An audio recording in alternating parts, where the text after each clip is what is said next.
Today, I'm back with my nail polishes for round 2 doing the water marble nail art technique for resin.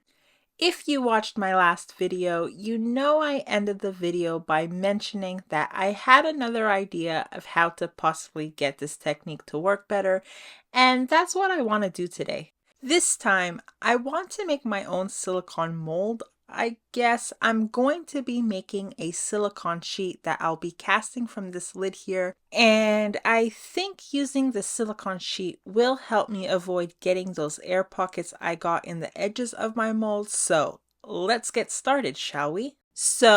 I don't know how much silicone this lid is going to take, so I'm going to mix up 3 ounces of part A and 3 ounces of part B, and then if I need more, I'll mix more silicone. This lid isn't for mold making, it's actually from a storage box that I have from IKEA, so I'm just improvising. I didn't want to go out and buy something when I have this perfectly great lid here. Let me know down in the comments if you've ever made your own silicone molds, but if you've never worked with silicone, it's really similar to mixing resin. It's a 1-to-1 mixing ratio, and then once mixed thoroughly, you leave it to the side and let it cure overnight. For this silicone sheet, I do want it to be on the thicker side. I'm aiming for 1/4 to 1/2 centimeter thick, so I'm really hoping I have enough silicone here. Silicone can be pretty floppy and soft, and if I make it thicker, it'll be a lot easier to handle and it will be able to support the fragile nail polish design. Now I'm going to set this aside and let's get to making the resin pieces. Okay, so for the resin pieces, I'm going to make some pendants and I'm going to use epoxy resin.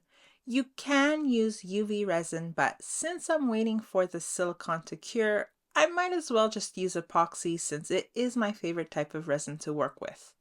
Now, I am going to be making 6 of these pendants. Even though I'll only be working with 3 in this video, I just want to know that I have backups just in case I screw up with the nail polish. As for colors, I'm going to leave this resin transparent, so no pigments, no glitters.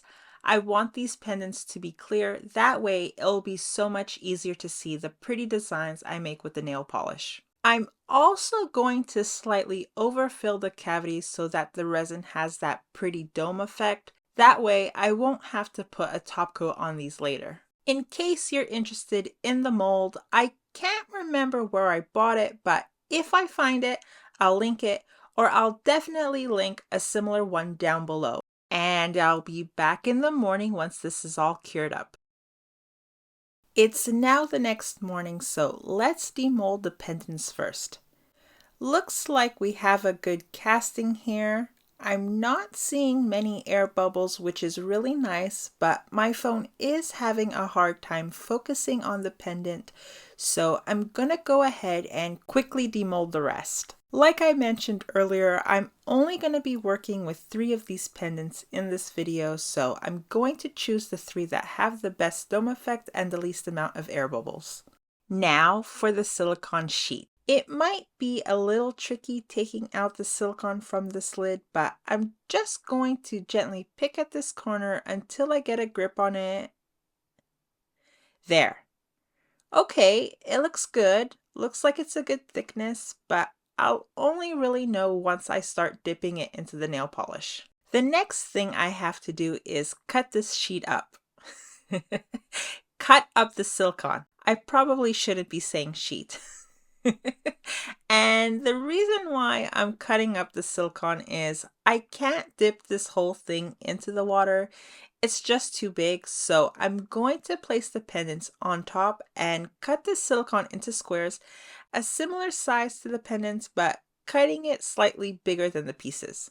These squares are what I'll be capturing the nail polish designs with, and then I'll be transferring them onto the resin pendants, which I'll show you how to in a bit. But these silicone squares are ready to use, so let's get to the nail polish. The first set of colors I'm going to use is purple, teal, and this neon-y pink.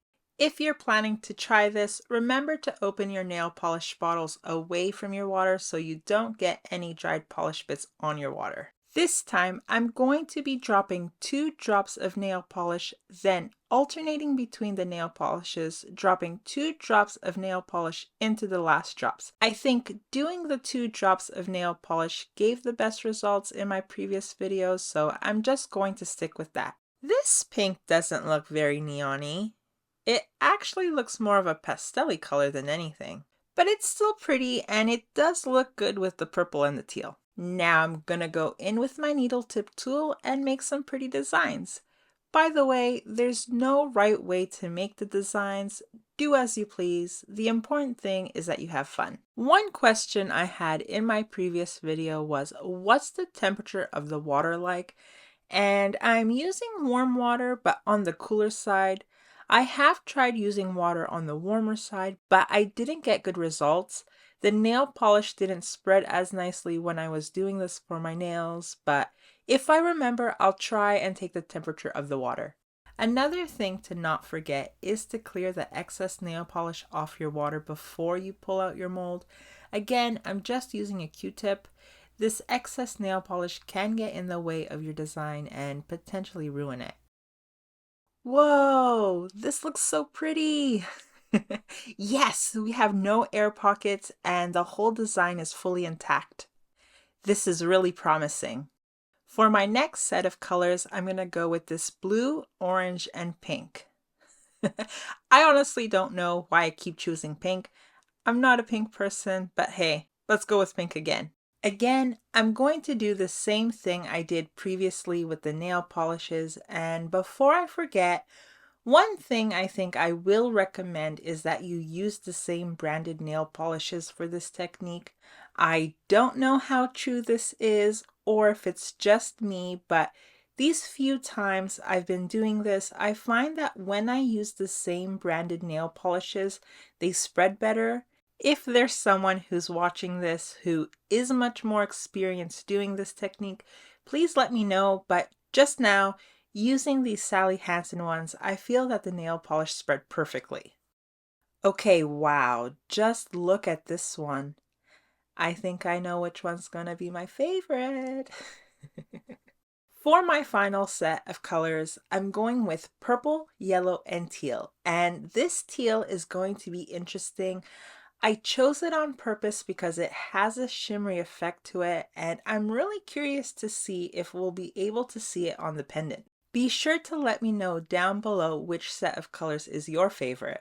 Another thing I'm really curious about is whether this nail polish will eventually yellow. I do know if nail polish isn't sealed, it can yellow, but it's definitely another question I'm hoping to get answered from this experiment. In a couple of months, I'll have to do a long video showing you all what all these pieces look like then. It's definitely a video I've been meaning to make.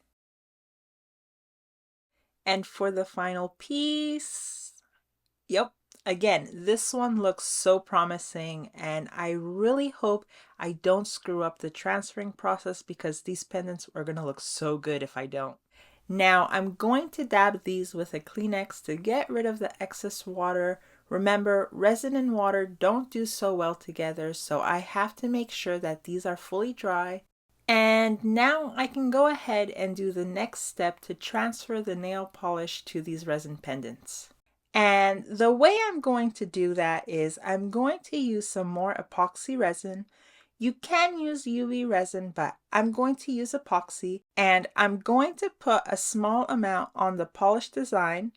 Then I'm going to grab my pendant and put it on top and gently push it down. The reason I'm not using UV resin is because I don't know how well the UV light will go through the nail polish. Plus, these silicone squares aren't fully transparent, so I'm going to play it safe and I'm just going to stick with epoxy. Some of you are probably yelling at me right now saying I'm using too much resin. And you're right. I can see it gathering around the pendants, but I'll be able to fix it once these are cured. And I'll see you in the morning once these are fully cured. Okay, this resin has cured. I can see there's quite a bit of excess resin, but I do have my deburring tool at the ready, so let's see what we have here. Keep in mind though, we won't know fully what they look like until I put the white layer of resin on the back like I'm planning to. The white layer is really going to help these colors pop. But so far, these are looking good. They're peeling off the silicone really nicely, and the nail polish did bond with the resin. I do see quite a few air bubbles. I'm thinking I must have trapped them when I put the pendants on top of the resin. So I probably should have degassed the resin first, but oh well, this is an experiment after all, and I'm just really happy these pendants are looking really good, and I just love how the designs and patterns turned out. So I've gone ahead and removed most of the excess resin. By the way, I don't really recommend that deburring tool for circular pieces. I did end up having to use my trusty scissors because I just couldn't get it to, I don't know, I just couldn't get it to work. But anyways, now I'm going to mix up some white resin. Again, I'm using epoxy, and I'm just gonna put a thin layer of it on the back of these. Now, like I mentioned in my previous video, the easiest way to do this technique is definitely just casting some resin pieces first and then dipping them directly into the nail polish. I am planning to do a video soon showing you what that's like, but first I really wanted to see if this idea of mine worked. Okay, so again, I'll be back in the morning for the reveal. It's reveal time! I did forget to mention that I put a layer of Mod Podge on the front of these to protect them from resin overspill, so that's what I'm peeling off of them. But what do you guys think? This first one here is absolutely gorgeous. It's my favorite one. And as for the purple, yellow, and shimmery teal one, it also came out great, but I was hoping for the colors to be a bit more vivid. Unfortunately, the white has muted the colors a bit. I don't know how well the camera is picking it up, but the shimmer in the teal, I can see it, so I'm really happy about that. And finally, as for the last pendant, this is where I'm slightly disappointed. Again, it looks really pretty, those patterns are pretty, but I think this one would have looked so much better on a darker colored background. Overall, all three of them look great, and I'm just so happy that my idea did work to get better results. I hope you enjoyed this video and that you've learned something. If you did, then please smash that like button and let me know down in the comments what you think about what I've done here. If you'd like to see other resin techniques or any other resin crafting videos that I've done on this channel, then be sure to check out one of the ones that's popping on screen now. Thanks so much for watching. Bye!